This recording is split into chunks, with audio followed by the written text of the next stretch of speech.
ये कहानी राहुल की है, एक युवा सॉफ्टवेयर इंजीनियर की, जिसका गुस्सा एक ज्वालामुखी की तरह था, हमेशा फटने के कगार पर। छोटी छोटी बातों पर उसका गुस्सा चरम पर पहुंच जाता था। ऑफिस में एक गलत ईमेल, एक देरी हुई प्रोजेक्ट या एक सहकर्मी की छोटी सी भूल, सब कुछ उसे भड़काने के लिए काफी था। घर पर उसकी माँ का थोड़ा सा ताना या बहन का शोर, सब कुछ उसके गुस्से को भड़का देता था। उसका गुस्सा उसके जीवन का एक बड़ा हिस्सा बन गया था, उसकी खुशियां छीन रहा था और उसके रिश्तों को बिगाड़ रहा था। एक दिन ऑफिस में एक बड़ी मीटिंग के दौरान एक छोटी सी तकनीकी गड़बड़ की वजह से राहुल का गुस्सा पूरी तरह से फूट पड़ा।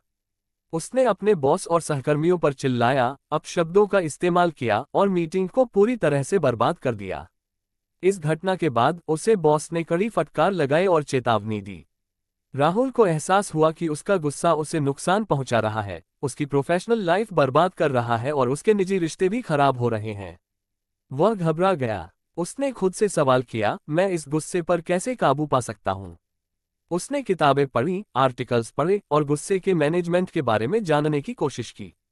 उसने पाया कि गुस्सा एक भावना है जिसे दबाया नहीं जा सकता, लेकिन उसे प्रबंधित किया जा सकता है। उसने कई तकनीकों को आजमाया। उसने गहरी सांस लेने के व्यायाम किए, ध्यान किया और योग किया।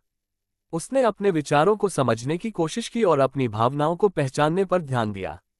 उसे पता चला कि उसका गुस्सा अक्सर असुरक्षा, अपेक्षाओं को पूरा ना कर पाने और आत्मसंदेह से जुड़ा होता था। उसने एक थेरेपिस्ट से भी मदद ली।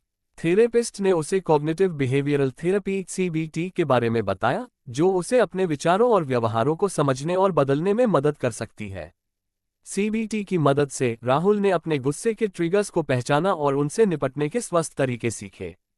उसने ये भी सीखा कि अपनी अपेक्षाओं को कम करना और खुद के प्रति और दूसरों के प्रति दयालु होना कितना महत्वपूर्ण है। धीरे धीरे राहुल में बदलाव आने लगे। वह पहले की तरह आसानी से गुस्से में नहीं आता था। जब उसे गुस्सा आता भी था तो वह उसे नियंत्रित करने में सक्षम था। वह गहरी सांस लेता, खुद को शांत करने की कोशिश करता और स्थिति को तर्कसंगत तरीके से देखता।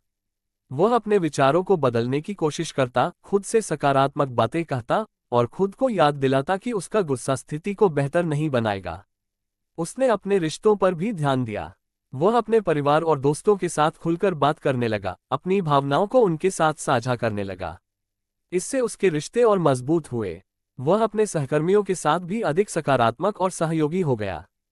राहुल की कहानी यह बताती है कि गुस्से पर काबू पाना संभव है।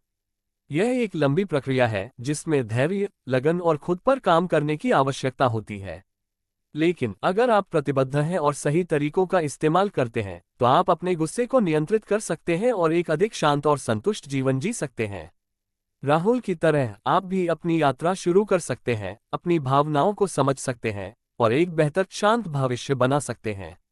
याद रखें, गुस्सा एक भावना है, एक शक्ति नहीं, और उस शक्ति को आप अपने नियंत्रण में ला सकते हैं। बस आपको सही तरीका जानने और उस पर काम करने की जरूरत है।